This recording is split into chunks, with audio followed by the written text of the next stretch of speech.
Я всего лишь как банк считается, и через меня проходят деньги. Давайте мне все, потому что у меня беда. Мама этого ребенка ушла в запой. Как делают 99% людей. Ты можешь оказаться в реанимации прям вот так, на раз-два. Когда болеет твой близкий человек, я ничего по этому поводу не делаю. Это медаль на вашем мундире? И Дмитрий Дубилет, и Петр Чернышов, и Борис Ложкин. То есть есть люди, которые не хотят. Я возьму деньги, если она будет у Гитлера. Вы хотите в рай попасть таким образом?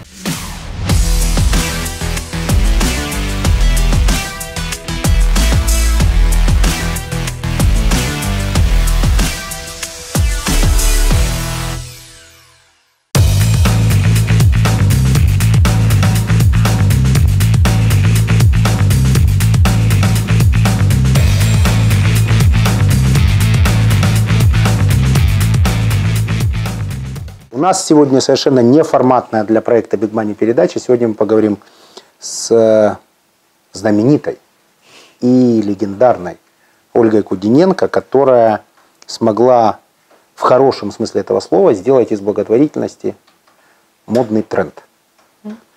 Я правильно понимаю, что большая часть предпринимателей уже поучаствовала финансовыми сборами в вашем фонде? Большая, не большая. Большая? Большая. Вы бы хотели, чтобы их было больше? Я хочу, чтобы были все. Вообще все? Все предприниматели.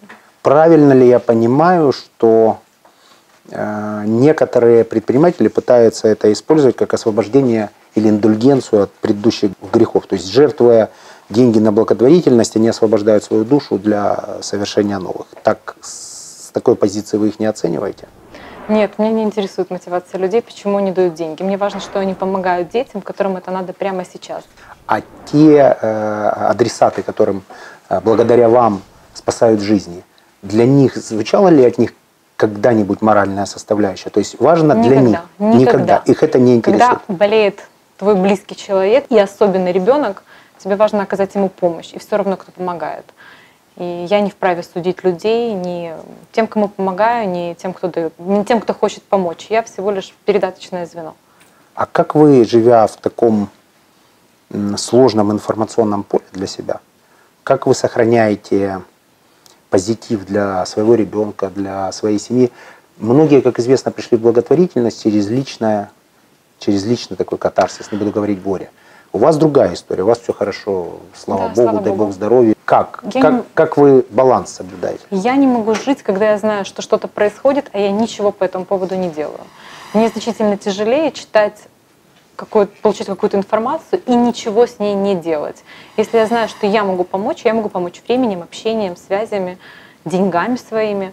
Мне проще это сделать, и мне так спокойнее. Я не понимаю, что значит, я сильно переживала, мне было очень грустно, и поэтому я ничего не сделала. Это как?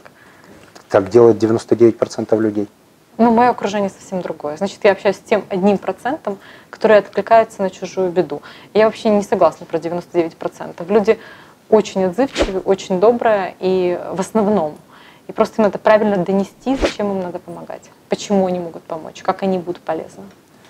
Репутация благотворительного фонда – это основной капитал, который у него есть? Безусловно. Это единственный капитал. Если не будет репутации у благотворительного фонда, к нему не придут люди, которые хотят перечислить? Да. Что лично вы даете, какую ценность этим предпринимателям? Что вы добавляете к их деньгам? Я присоединяю их к своей мечте победить детский рак, сделать из Украины европейскую продвинутую страну, где детский рак лечится. Все люди, предприниматели, которые находятся в Украине, могут оказаться в такой ситуации, когда они не успеют вызвать свой самолет, купить бизнес-класс или даже эконом-класс и улететь. Ты можешь оказаться в реанимации, ты можешь оказаться в скорой помощи прям вот так, на раз-два. И во всех наших интересах, если мы работаем здесь, зарабатываем здесь, если мы здесь живем, сделать достойную, нормальную страну. И я их присоединяю к мечте это сделать, добиться этого вместе. Я надеюсь, что это. Денег хватает не на всех детей. Не на всех. Правильно понимаю? Конечно. А как вы выбираете? Это сегодня буду задавать такие достаточно проблемные для меня вопросы. Детей. У нас есть условия. Но вынужден. Те люди, которые смотрят на нас, это бизнесмены. Возможно, среди них, и я уверен, вернее, для этого я вышел на вас и попросил вас об интервью. Возможно, среди них большая база людей, которые могут пожертвовать так нужные для спасения чьих-то жизней деньги. Давайте их убедим, что это делать нужно. То есть как вы выбираете, если не на все хватает денег? Какой принцип отбора? У фонда 13 программ помощи. 13. Это адресная помощь, когда мы помогаем деньгами. Это зарубежное лечение, оплата лечения, которого не делают в Украине, заграничная. Это медикаменты, которые продаются в Украине, которые не продаются в Украине, паллиативная помощь и так далее. Стартовала акция с кинотеатрами «Мультиплекс». Жуй, смотри, помогай. Покупают этот попкорн, 5 гривен идет на помощь детям. Видите, таблеточка сидит с вами в кинотеатре. А это моя просто любимейшая акция. Огромный пакет молока яготинского. Из него 10 копеек идет на помощь нашим подопечным. Тут написана информация о фонде. Теперь каждый любитель молока может выпить молоко, приготовить кашу и помочь детям. И у нас есть такая приоритетность программ, что мы оплачиваем в первую очередь. И мы всегда рассматриваем ситуацию, когда у нас денег не хватает. Ну, то есть всегда. В первую очередь это медикаменты. Они нужны всем, и они точно нужны для основной базы лечения. Медикаменты, которые есть в Украине, которых нет в Украине. Третья программа – это паллиативная помощь, потому что в Украине еще не умеют работать со смертью и оканчивать жизнь ребенка до конца, чтобы это была жизнь. И четвертое – это зарубежное лечение. Это вот по приоритетам, ну и дальше все остальные. Мы в вашем офисе сейчас. Это все волонтеры, либо люди, которые Нет, получают конечно, зарплату? Это сотрудники. Это фонда. Часть затрат фонда? Да, 10%, 12% мы берем от того, что мы собираем на содержание офиса. В фонде работает 21 человек. Сам офис у нас бесплатный. Вам кто-то его предоставил в качестве там наши благотворительного партнеры. взноса? Да. Кто они, можно говорить? Можно, это наши партнеры. Это хозяева этого офиса? Или они оплачивают вам офис? Нет, хозяева офиса. Кто они? Они попросили сохранять анонимность. То есть есть люди, которые не хотят пиариться на этом? Такие люди еще остались? Их много. Которые дают деньги и просят об этом не упоминать? Да. Это же круто. Очень. Ну, не совсем. Не То совсем. есть традиция анонимной благотворительной помощи – это хорошо, как вы считаете? Не всегда. Если человек это делает с мотивами просто потому, что он очень хочет помочь, сохранить эту анонимность, да, здорово, мы это делаем. Но я всегда прошу людей говорить о том, что они помогают. Потому что когда они заявляют о том, что они помогают, они привлекают еще людей помочь. Практически все ваши участники предыдущих выпусков – благотворители фонда. И Дмитрий Дубилет, и Петр Чернышов, и Борис Ложкин в попечительском совете фонда. И я всех их прошу об этом говорить и поддерживать нас публично, потому что их колоссальная, не знаю, огромная толпа, не знаю, количество людей, которое их читает там, в Фейсбуке, с ними общается. Они лидеры мнения, да? Конечно. Лидеры общественного мнения. Конечно. И поверят им и тоже присоединятся к фонду.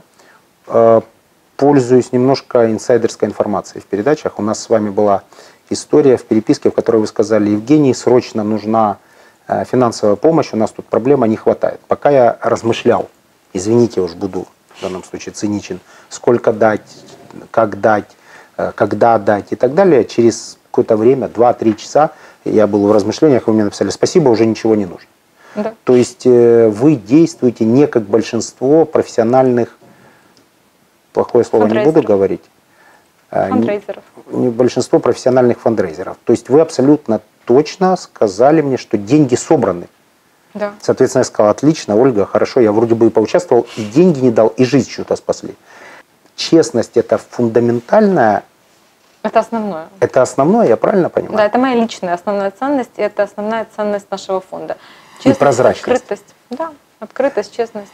Большинство людей, которые обожглись, как я, например, на благотворительности, потому что у меня когда-то был благотворительный фонд, слава богу, я не дорос до благотворительного фонда имени себя, то есть я консолидировал деньги там, региональных бизнесменов, мы делали стипендиальные программы, у нас точно так же было распределено на ургентную помощь, там, на помощь многодетным семьям и так далее. То есть я на этой теме обжегся, потому что, как оказалось, администрировать благотворительность для меня невозможно. То есть невозможно выбрать, кому там, дать помощь в этот момент, а кому отказать.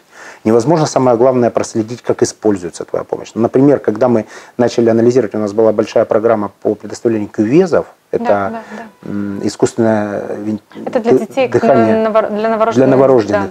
То мы с ужасом обнаружили через полгода, мы их купили достаточно большое количество, что все, подчеркиваю, все из них продаются, несмотря на то, что это благотворительный взнос, продается время нахождения грудничка там, несмотря на то, что там висела наклейка благотворительного фонда. И когда я пришел лично разобраться в этой ситуации, мне сказали, нам же нужно как-то выживать. Да, вы подарили, да, у нас в условиях написано, что это бесплатно, у нас тут есть электричество, у нас есть затраты на другие вопросы, и извините, нам банально не хватает зарплаты. То есть то, что происходит в медицине, происходило на тот момент, когда я пытался заниматься, меня совершенно шокировало. У вас в смысле администрирования или менеджмента благотворительного фонда происходят какие-то там факапы, сбои, не знаю, где-то контрагент неправильно себя повел? Как вы администрируете? Это же бизнес, ну фактически в нашем понимании программ все-таки Big Money это некий механизм. Благотворительный фонд это работает исключительно как предприятие. Мы делаем ровно то же самое. Мне не нравится, когда к нам приходят устраиваться на работу сотрудники с идеей о том, что это мы будем делать большую миссию, значит, надо хуже работать. Нет, мы работаем ровно точно так же, как все предприятия. А такое есть? Есть. Эти люди у нас не задерживаются. У нас все работают точно так же с предприятия. У нас работают люди из KPMG, Deloitte, Avon, бывшего коммерсанта и так далее, и так далее. То есть это люди, умеющие профессионально работать. Второе, относительно обманывают ли нас. Обманывают очень часто, к сожалению. Как мы с этим работаем? Мы прекращаем либо работать с этими врачами, либо мы выходим на руководство больницы. Мы ищем варианты решения, потому что любая наша позиция против администрирования таких факапов сказывается на тех детях, которым нужна помощь. Страдают в конечном счете кто? Дети, а мы помогаем. И относительно третьего, что вы сказали, не знали, как выбрать, кому помогать. Ну, я определилась, я играю за онкобольных детей. Это как на футболе. Ты выходишь, ты выбираешь, ты играешь за Реал или за Ювентус, и вне зависимости от того, на какой части поля ты находишься, несмотря на то, чьи ворота ближе, ты знаешь, в какие тебе надо бить, потому что ты с этой командой. И я вот выступаю за онкобольных детей. И, соответственно, я точно уверена, что мне надо делать для того, чтобы защитить онкобольных детей. И у меня нет проблемы выбора. А как с их родителями? Наверное же это тяжело? Люди разные. Нам очень тяжело иногда. Бывают очень разные ситуации. То есть, патерналистские настроения, быстрее давайте мне все, потому что у меня беда, наверное же это крайне тяжело. И они бывают деструктивны, их можно понять, у них горе и нестандартная ситуация. Бывает. Я все пытаюсь понять, как утилизировать негатив. Там бизнесмены, каждый у нас в штате Гарик курит траву. Мы здесь курим. Кто-то бегает, Анистрат бегает 50 километров кроссы, кто-то кричит, кто-то применяет ненормативную лексику, понятно. Но вы тут практически без всякого, сейчас говорю, я человек очень некомплиментарный, но вы тут святые люди. Ну, во всяком случае, вы очень часто единственный шанс для этого ребенка. Как вы, например, с родителями договариваетесь, если родитель неадекватен? Ну, у нас есть правила. Если родители их выполняют, мы помогаем, работаем с ним. У нас плюс в штате, у фонда есть онкопсихолог, который работает с сотрудниками, помогает им преодолеть... У ваших? С нашими сотрудниками, помогает им преодолеть сложности на работе и эмоциональное выгорание. Плюс у нас есть психолог, который работает непосредственно с семьями, и мы, в общем, сильно расширяем психологическую помощь. В этом году особенно будем ее расширять. Меня зовут Антонова Алла, я онкопсихолог. Я начинала вместе с Юлией Наговицыной в больнице волонтер по проведению арт-терапии. Но тогда, 10 лет назад, не было еще фондов, и мы в основном занимались с детьми, игрались, проводили занятия, лепили, что-то делали. Делали все для того, чтобы детство продолжалось, для того, чтобы дети чувствовали себя хоть 5 минут снова детьми в больнице. Но так как фондов не было, родители обращались к нам с другими просьбами. Необходимо было лекарство, какая-то психологическая помощь родителям. И в итоге мы помогали кто чем мог. Мне кажется, что человек, который занимается своим любимым делом, он в любом случае совершенствуется. Вот когда я 10 лет назад позвонила, больше 10 лет назад я помогала просто деньгами. Я переводила какие-то средства, которые были у меня, и детям на счета родителей, и мне казалось, что я оказываю очень большую помощь. Но прошло время, я поняла, что для меня этого мало. И я начала прозванивать волонтеров из других больниц и спрашивала, чем я могу еще детям помочь. В итоге все говорили: Ну, ничем, ну, деньгами, ну, кроме денег ничем. И только одна Юлия Наговицына сказала о том, что да, вы можете помочь, приходите к нам на занятия по арт-терапии с детьми. И я пришла. И потом уже вот как бы как последовательность, дальше последовательно мне захотелось больше знать об этом, чтобы больше помогать. И последовательно тоже, постепенно мне захотелось, ну, тратить на это, что ли, свое время, свою жизнь. Не просто помогать от случая к случаю, когда ты можешь, потому что когда ты волонтер, у тебя есть какой-то основной род деятельности, ты занимаешься чем-то и помогаешь в свободное время. Когда ты работаешь в этом, живешь в этом, ты можешь помогать намного больше.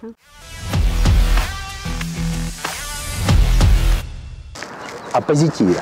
Да. Ваша работа на самом деле, несмотря на сложную психологическую составляющую, достаточно позитивная история и точно уж богоугодная. А вот о хороших случаях.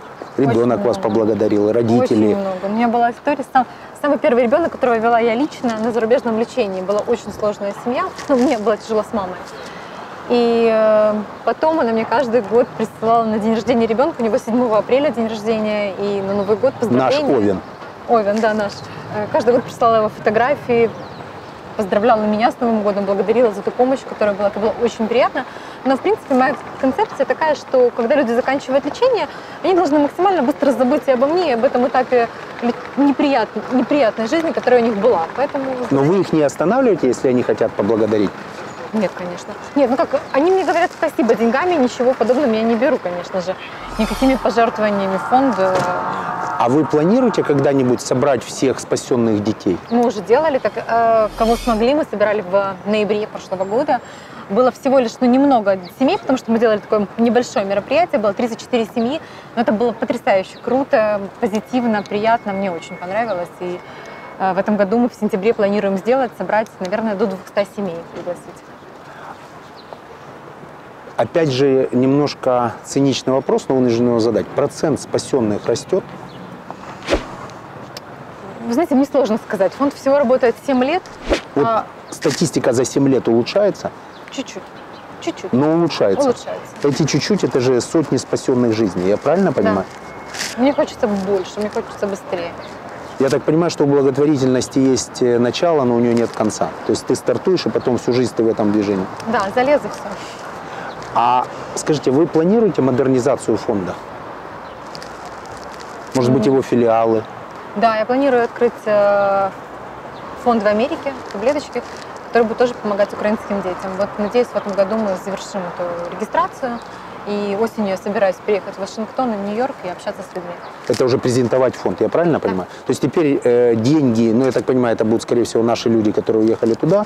Не только, но наши люди в том числе. Ну, они будут организаторами, основными драйверами процесса, видимо, Вначале, да. То есть диаспора. Да. И они будут собирать, как успешные люди, которые с успехом адаптировались там, перечислять деньги на помощь. Я надеюсь, да. Детям сюда. Я надеюсь. А работа и организация фонда в той стране будет примерно такой же, в Америке, я имею в виду? Ну, планируете какие-то особенные маркетинговые, пока нет. адаптивные вещи? Пока то есть делаете сказать. то, что делали тут, Да. и рассчитываете на помощь оттуда? Да. Почему не Канада? И Канада тоже. Правильно я понимаю, что все-таки это не предприятие в чистом виде, как бы мы это ни пытались назвать для менеджмента. То есть это все-таки работа невозможно выработать с людскими правила. душами. Конечно, мы не можем выработать правила под все. У нас есть много историй, вот я расскажу одну, с которой сейчас я могу смеяться, тогда она была не смешная. Один из наших детей, которому надо зарубежное лечение, я в короткие сроки нахожу деньги, тогда в короткие сроки, там, за месяц я нахожу 50 тысяч евро, подписываю... 50 тысяч евро? Да. Вы находите за месяц чужому ребенку? Да. Подписываем документы в Министерстве здравоохранения о том, что там перевести еще ему денег. И я прихожу в офис, знаете, полностью в триумфе, так быстро сделаем, этот ребенок уезжает на лечение. И тут подходит ко мне сотрудница и говорит: Оля, ты только не кричи, пожалуйста, сядь. Мама этого ребенка ушла в запой, и она не может ехать с ребенком. У ребенка больше никого нету. И История смешная тем, что на этого ребенка из 50 тысяч евро 25 мне дал наш новый благотворитель, я с ним до этого не была знакома. Мы общались только по телефону. Я думаю, блин, мне сейчас звонить этому человеку и объяснять. Вот как объяснить, что мы не мутная организация, которая взяла с него деньги, и вот такое все происходит. По итогу эту маму каким-то образом там наркологи приводят в чувство. Это не эта история, где двое детей, и нужно было выбирать. Нет, там все хорошо. Эту маму наркологи приводят в чувство, она уезжает. В процессе его лечения за рубежом мы помогаем семье с няней, оплачиваем няню. С ребенком все хорошо, прекрасно. Он уже вернулся 4 года назад. В следующем году будет 5 лет с момента его выздоровления. Это значит, что он будет онкочистый. Ну вот, бывает разное. Это медаль на вашем мундире? Нет, я не вешу себе медали. Как это назвать? Это KPI, это... Понимаете, у меня сегодня задача перевести то, что вы делаете, на язык бизнеса. KPI? То есть... Да, это мой KPI. Давайте да? так. Это же ваш KPI. Да, я спасла еще одного человека, если из меня KPI. То есть ваш KPI просто спасать жизнь. Человека. Я не спасаю людей, я не хочу использовать такую фразу, я помогаю людям. Я даю им шанс. Если бы у них не было денег, то они бы, если бы я не нашла эти деньги, они бы поехали на лечение. Но спасают, лечат врачи, спасает Бог. Давайте так. Аудитория у нас достаточно циничная, потому что занятие бизнесом... Смотрите, если вам не дадут кредит в банке, если вам дали кредит в банке, это не значит, что ваш бизнес построил банк. Это же его сделали вы. Я всего лишь как банк считается, и через меня проходят деньги. Все. Все-таки переведу на язык бизнеса. То, что вы сказали, ваша аллегория принимается. Но ваш KPI – это дать шанс. Дать шанс, да. И попросить Бога, чтобы он это заметил. Да. Так это выглядит? Я не говорю с Богом так. У меня вообще с Богом свой диалог. Какой, можно узнать? Да, чтобы все было хорошо, можно так. Вы настойчиво его просите об этом? Вы настаиваете, другими словами говоря? То есть ваша молитва – это настойчивое требование или все-таки просьба? То есть имеете ли вы, как вы считаете, требовать с учетом рода вашей деятельности? Нет. Требовать его, помочь этим детям, потому что вы старались? Нет, конечно. Так никто не может. А если я родила ребенка, так что это я его родила, защити его? Нет, это так не работает. У нас с ним свои разговоры. Я бы, конечно, поспорил, но не имею права, извините. Нет, ну как это? Вы можете провести с ним сделку? Я не могу. Ну вот у меня нет такого влияния. Извините, приведу пример, это не очень корректно, пример сериальный, чуть разбавлю высокий эмоциональный градус передачи, потому что мне, ну честно, немножко не по себе, я не понимаю, как можно, ну у меня души не хватило, да, там, и так немного. Хорошо, Евгений, понимаете, подождите, можно я вас закончу, у меня очень личное заявление. У меня бы не хватило бы души на вот это все количество людей, потому что я, когда пытался проверять свои личные благотворительные взносы, когда я заходил в у нас там был, вернее, детский дом «Солнышко», я пил неделю. То, что я там увидел, это, так это даже не онкобольные дети, это просто... Там тяжелее. Оставленные дети. Я все думал, где такие люди берут вот жизненные силы. И приведу все-таки пример, извините, чуть отвлекусь, а то могу и выйти за формат передачи. В сериале «Молодой папа» он все время требует от Бога, напоминаю вам, герой Джуд Лоу, да, я смотрю. Папа Римский, требовательно разговаривает с Богом, говорит, сделай это, вот эта женщина, она мне нравится, у нее должны быть дети. И в конце концов это заканчивается хэппи-эндом. Вы не считаете, что имеете требовать что-то от Бога, чтобы он помог этим детям? Нет. Ваш диалог – это диалог? Это диалог.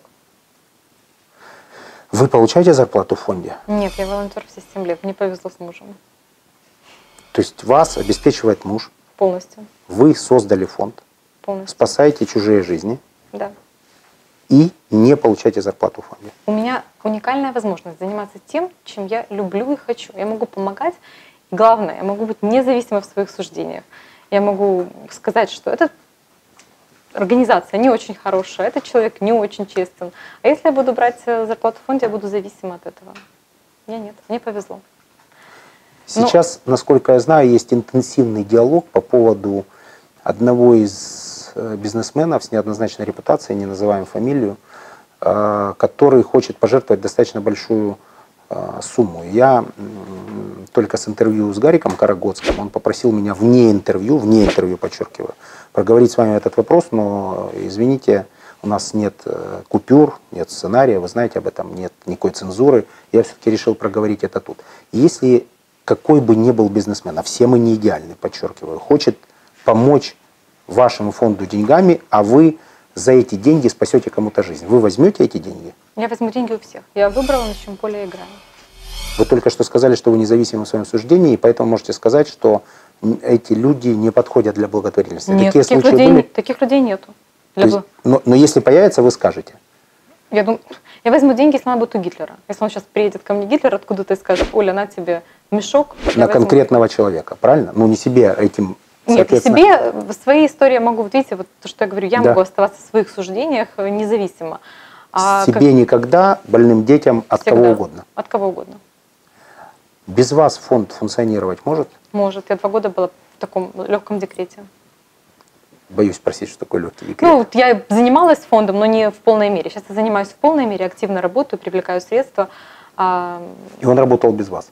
Ну, фактически, да. И показатели не уменьшились? Нет, у нас рост 25% к пожертвованиям с 2016 к 2017, если сравнить. В момент вашего отсутствия или совпало просто, что фонд вырос? У меня не было, да. Ну, 25 рост не потому, что вас не было. Нет, не потому, просто что меня совпало, не было. что вас не было. В этом году будет еще фонд больше растет. рост, да.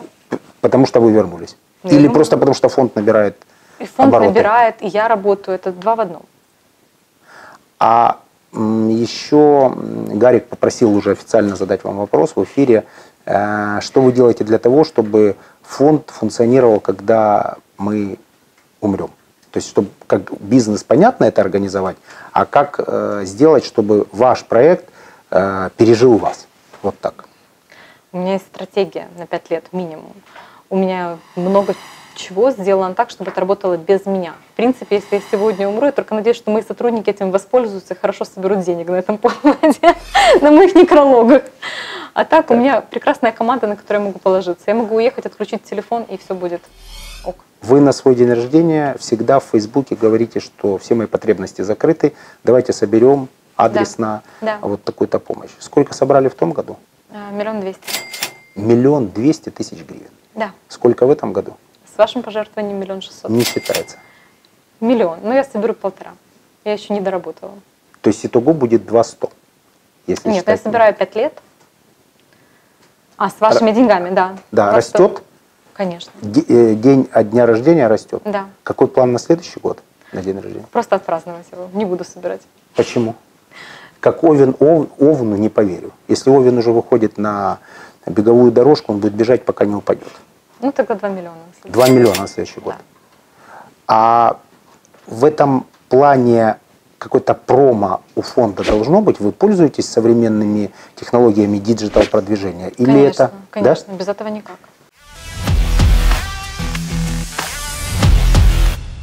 Мы много занимаемся с детьми в отделениях. У нас регулярно проходят акции. Очень яркая акция была 1 июня, когда супергерои спускались с крыш лечебного корпуса в Киеве, показывали, стучали к детям в окно, махали им, дети были просто в восторге. Мы также покупаем оборудование для онкоотделений и расходные материалы.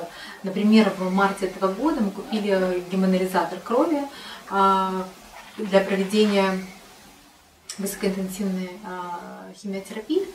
Он на данный момент находился только в Киеве, в детском отделении, но для того, чтобы снизить нагрузку на столицу, мы приобрели совместно с другими фондами это оборудование для Львова, для того, чтобы дети Западной Украины могли проходить лечение там.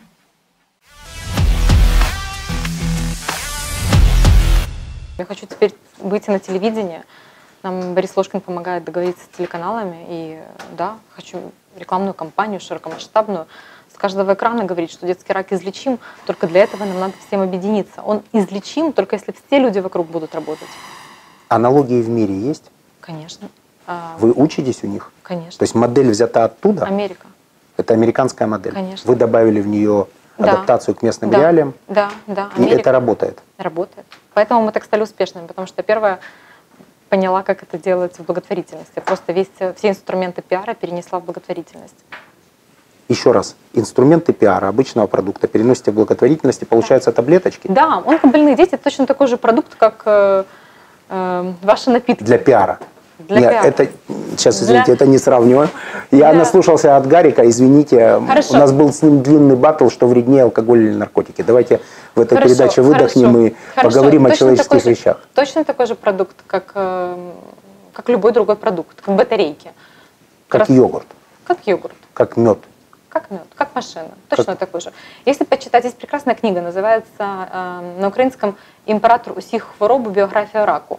На русском «Царь всех болезней. Биография рака», написана лос-анджелесским онкологом. Получила Пулитцеровскую премию 2011 года за нон-фикшн. Входит в 100 книг по нон-фикшену, по версии Time журнала. Он рассказывает о том, как они добились того, чтобы рак в Америке стал национальной темой, чтобы там не боялись, а чтобы государство начало в это вкладывать деньги, помогать людям лечиться. Они нашли ребенка. Дети всегда милее, чем взрослые. Нашли ребенка. Дети в рекламе работают всегда, безусловно. Нашли ребенка, которого звали как-то Густавсон. Это имя не подходит. Они его переименовали в Джона. Джон есть у всех. Ну или там Джек какой-нибудь. И сказали, что зашли к нему в палату, сказал: Джек, о чем ты мечтаешь? Джек о чем мечтает? Плевать о чем, они сказали, что он мечтает о бейсболе. Бейсбол — американская национальная игра. К нему в палату входит капитан команды. Все входят, да? Да, все из бейсбола. Да. Это работает на ура, они дальше говорят: Джон мечтает смотреть телевизор, бейсбол у себя в палате, поэтому он мечтает о телевизоре. Переведите 25 центов. Они собрали миллионы долларов на этой компании, вложили в исследования. Ну и дальше все уже история. Детский рак излечим в Америке на 90% успешности. 90. Ну, не все виды раков, там есть очень редкие прям виды, не все они излечимы, но на 90 излечимы. Да. И вы считаете правильно действовать обычными рыночными методами в этом случае? Или это, или, как я понимаю, это вообще единственный залог успеха, единственный возможный. То есть нужно убрать лишнюю стеснительность, я бы это так сказал, да, или надо добавить ханжество, немножко, нет? Да, надо немножко добавить блеска. Когда я к вам прихожу с больным ребенком, вам не очень хочется присоединяться к больному ребенку. Но когда я к вам прихожу и говорю: давайте победим вместе рак, вы хотите победить со мной рак. Да? Так это работает у таких, как я правильно понимаю? Но вы же даете нам деньги. Ну, у меня другая история с вами. Смотрите, я же даю лично вам. То есть для меня, я обжегся на благотворительности один раз. У меня было на самом деле пару нехороших историй, когда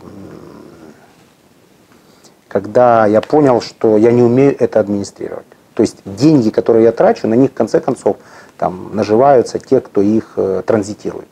Как это контролировать, я не смог найти это Через решение. благотворительные фонды. Вот. Правильно, я ушел из этой истории и достаточно долго помогал эмоционально. Ну там, не знаю, объявление какое-то, где-то что-то с ребенком, я по-тихому перечислил. И нигде абсолютно в тишине это со мной продолжалось достаточно долго, там, не знаю, там года, наверное, не знаю, 3-4. Ровно до тех пор, пока я не узнал, что есть вы и у вас есть фонд. Бренд фонда для меня во вторую очередь. Вам я верю, потому что верю, что вы возьмете и все, что взяли, донесете до больного ребенка. Так работает в моем случае. А для меня, если все честно, это такой тумблер. Все честно, помогай. Тем более я закрываю свою потребность в благотворительности. Ведь каждый бизнесмен, кем бы он ни был, он очень хочет сказать своим детям, что в том числе я не просто произвожу что-то, а я еще и спас вот такого человека. Теперь я абсолютно спокойно своим детям говорю: я помогаю фонду таблеточки. Вот я написал об этом в Фейсбуке. Я не стесняюсь этого, и самое главное, закладываясь на вас, я точно уверен, что и через 10, и через 25 лет мне не будет стыдно. Вы не украдете точно. Да, это ты планируешь. Так вот, когда вы спрашиваете, чего я хочу, честно вам говорю, комфортного пожертвования с гарантией того, что деньги дойдут до детей. Ну вот это я и даю. Вот у нас с Гариком было, раз мы так часто сегодня его вспоминаем, когда я Гарика позвала в попечительский совет фонда, он сказал: договор, но у меня одна просьба. Я не хочу общаться с родителями онкобольных детей. Я не смогу им отказать, но ресурсов всем помочь у меня нет. Да, так и должно быть. Благотворительные фонды общаются с семьями и с благотворителями. Мы такой катализатор.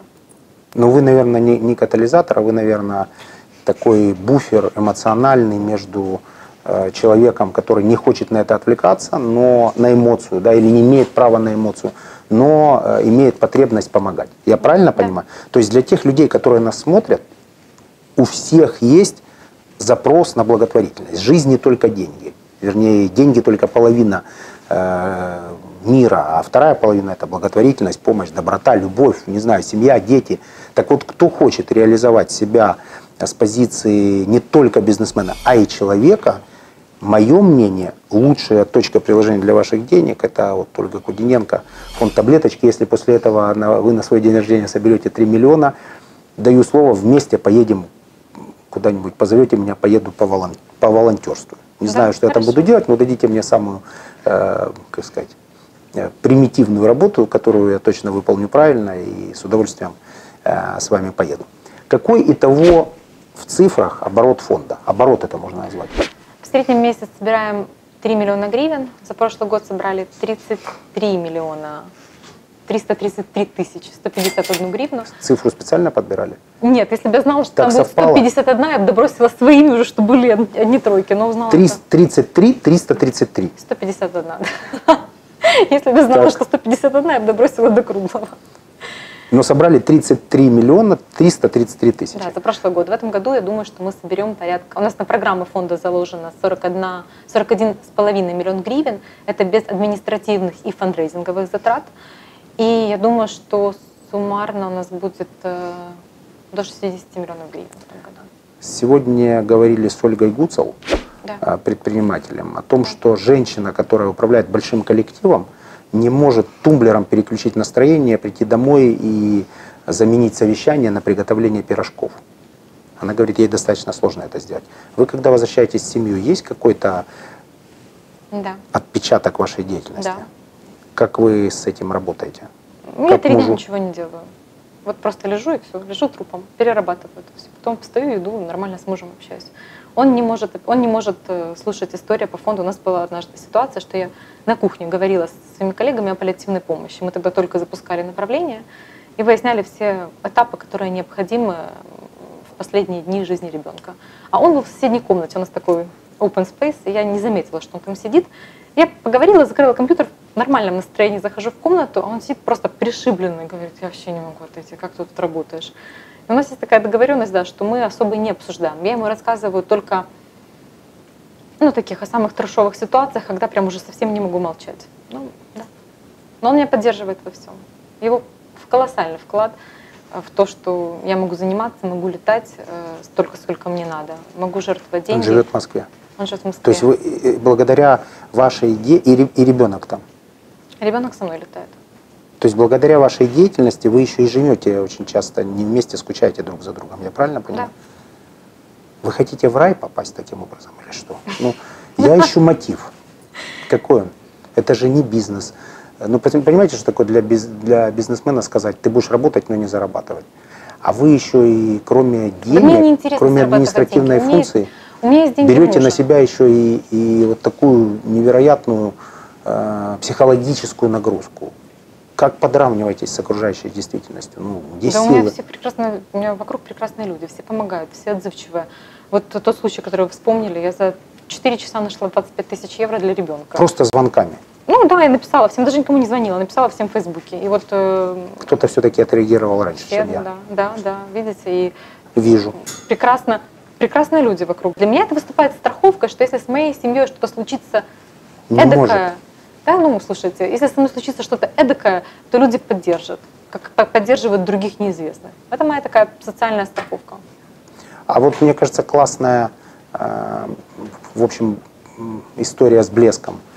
Нужно бы, чтобы все бизнесмены на свои дни рождения вместо вот этой бесконечной песни года и поедания салатов, обильно сдобренных майонезом, и эти речи по очереди за здоровье дорогого юбиляра, когда уже на 20-й минуте никто не помнит, к кому пришли и какой повод. Перечисляли бы лучше бы эти деньги или частично в ваш фонд. Мне кажется, из этой штуки можно сделать такой хайп. Да, вы хороший транс сделали. А Дали. давайте это как-то поддержим. Мне кажется, это в маркетинговом Давайте. плане. У нас есть специальная платформа для этого. Это же классный подарок себе. Классный. Отлично. Но не в платформе, в Фейсбуке нужно делать. Да, можно, на платформе дает возможность каждому перечислить то количество денег. Вдруг кто-то хотел из ваших друзей вам сделать подарок, он бы тоже перевел деньги в фонд. Так у вас будет страничка, куда можно перечислять. Очень Дай удобно. бог здоровья моим друзьям. Я думаю, что подарки они собирались сделать только в том случае, если бы я их пригласил на салаты с майонезом. В противном случае, но призвать можно, шучу, конечно.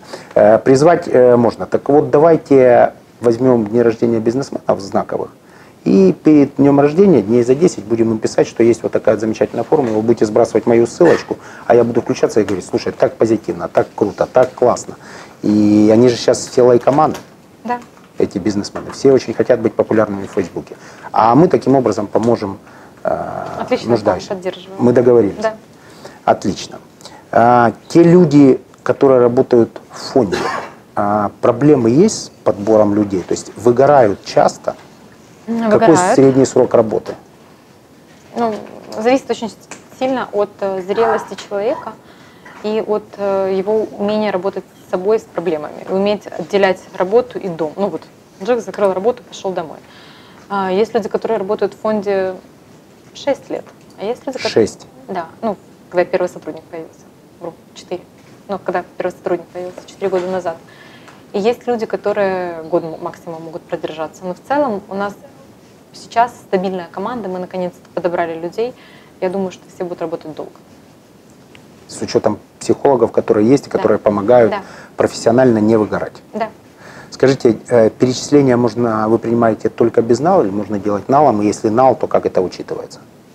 НАЛ мы, конечно же, учитываем. Мы стараемся не принимать НАЛ максимально, но мы не можем без него обойтись, потому что в данный момент есть еще программа фонда, где нам нужна наличные средства. Например, оплата, вам не понравится, например, оплата похорон. Мы оплачиваем на карточку родителям деньги. Или же, ну, я говорю как есть, либо там заграничные лекарства. Сейчас мы нашли возможность оплачивать их легально, без оплаты налогов, но мы работаем. Лекарства, которые не производятся в Украине, мы с вами обсуждали как-то, а производятся, например, в России. У вас есть международные счета? У нас есть партнерские фонды в Британии, например, и в Америке у нас есть. Сейчас я собираюсь открывать фонд в Америке, регистрировать. И вы через их счета сможете покупать и завозить сюда, соответственно, мы так и делаем, да. соответственно медикаменты. Скажите, то, что сейчас происходит в медицине, надежда есть вообще на то, что у нас будет медицина с человеческим лицом? Как Конечно, вы считаете? есть. Надежда умирает последней. Ну, все Есть. движется в нужном направлении. Я поддерживаю команду Ульяны Супрун, я поддерживаю команду МОЗ, которая сейчас есть. Вы без политики, помните? Я без политики. Вот, Я без политики. Чисто операционная, так сказать, медицина. Поддерживаете? Ее команду, да. Но еще очень много времени пройдет, прежде чем это... Очень много сколько? В этой жизни? Да, в Мы этой. все увидим результаты чего-то. Да, слушайте, Америка сделала свой скачок за 50 лет. В 1964 году детский рак в Америке легко залечился в 4% случаев. В начале 2000-х он лечился в 94% случаев. Чуть меньше даже, чем 50 лет. Можно спросить, к какому проценту, хоть и вопрос цинично звучит, к какому проценту идете вы? Я иду к 90, сейчас по факту это 50.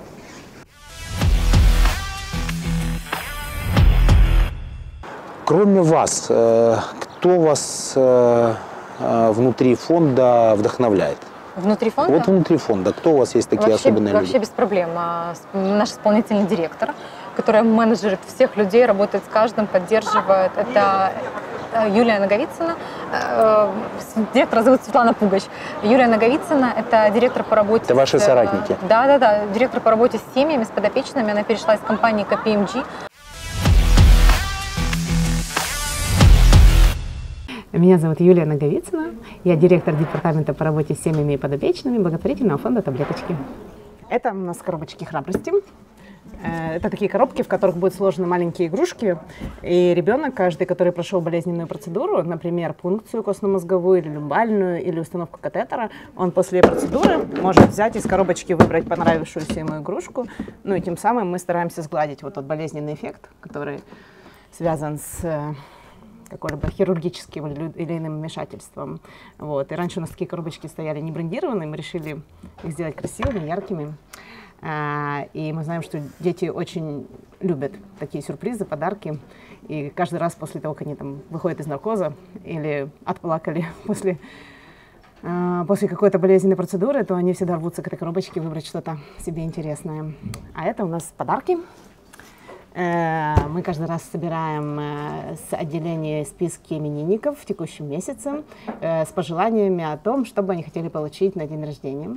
Размещаем эти списки в Фейсбуке, и, слава богу, у нас очень много таких хороших друзей у фонда, поэтому эти подарки сразу разбираются, они потом стекаются к нам в офис, и мы один раз в месяц организовываем в наших подопечных отделениях День именинника, и во время Дня именинника аниматоры проводят праздник и вручают именинникам их подарок, то, что они заказали к дню рождения.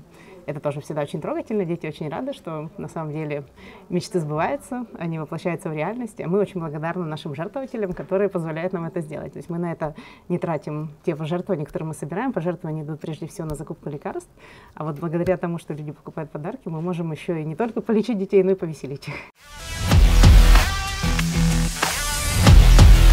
То есть человек из компании, ведущий четверки, большой аудиторская международная компания бросает свой род деятельности и приходит к вам. Абсолютно. И она потрясающий, глубокий человек, делает ресерч, изучает проблему по-разному. Как аудитор. Абсолютно. Но она работает... Досконально. Да, она работает с подопечными, с семьями, она приходит вот прям непосредственно с людьми, меня это очень вдохновляет, и ее подход мне безумно нравится. Это Елена Синицына, наш директор по образовательной программе для врачей. Мы делаем огромную программу. Она работала 8 лет в «Коммерсанте», год в «Репортере». И она пришла в фонд. Она вначале была журналистом, получила образование по public health, и теперь она у нас как директор. У меня потрясающая команда. Книга, которая изменила вашу жизнь. Это будет точно Достоевский, какая-то из его книг. Сегодня уже второй Достоевский, да? В нашей передаче. Да, у Ольги Гуцел «Братья Карамазовы». Возможно, «Братья Карамазовы», возможно, «Идиот». Но из таких практичных мне сейчас очень нравится Шерил Сандберг. Это операционный директор Фейсбука. Ее последняя книга «План Б. Как вернуть в радость жизни». Она написала о том, как она переживала скоропостижную смерть мужа. И о том... Операционный директор Фейсбука написала книгу, как переживала смерть мужа. И как вернуть радость жизни. Но эта книга нужна всем, даже если никто не умирал из близких. Но мы все теряем людей, я имею в виду в окружении. Деньги теряем, друзей, работу. Что-то теряем. Да, что-то теряем. И она в книге научила, как с этим жить, да. Как вырулить в нормальное состояние. Да. У нас есть рубрика, в которой аудитория, которая нас смотрит, она вся предпринимательски настроенная, такая предприимчивая. Предприниматели предпринимают что-то. Даем разные бонусы. Вот сегодня будет немножко нестандартный бонус. За лучший вопрос вы определите, кто со мной пойдет работать волонтером на 1 день в ваш фонд. Договорились. Предлагаю такой бонус для людей, которые нас посмотрели. Надеюсь, будут обязательно спонсорами замечательного фонда «Таблеточки», потому что, еще раз повторюсь, тут гарантированно, и в том числе благодаря репутации Ольги и самого фонда, и ее команды, деньги дойдут до тех людей, до которых нужно. Блиц. Да. Нью-Йорк или Киев? Нью-Йорк. Нью-Йорк? Нью-Йорк. Нью-Йорк.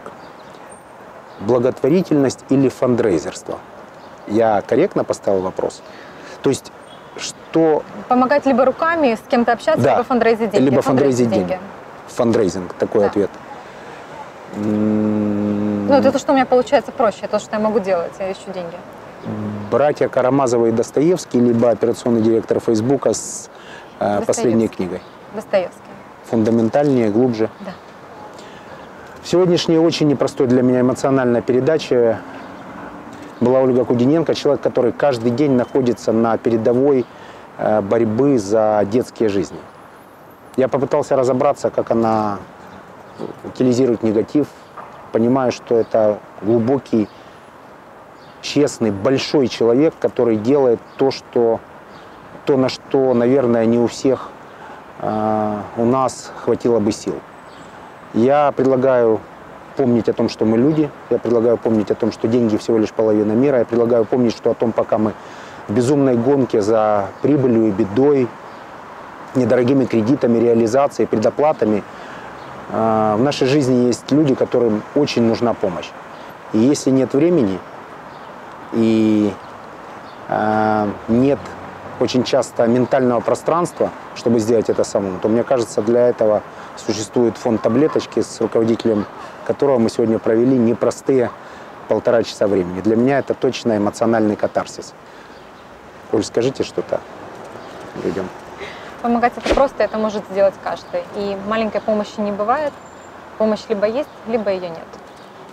Оля, большое спасибо.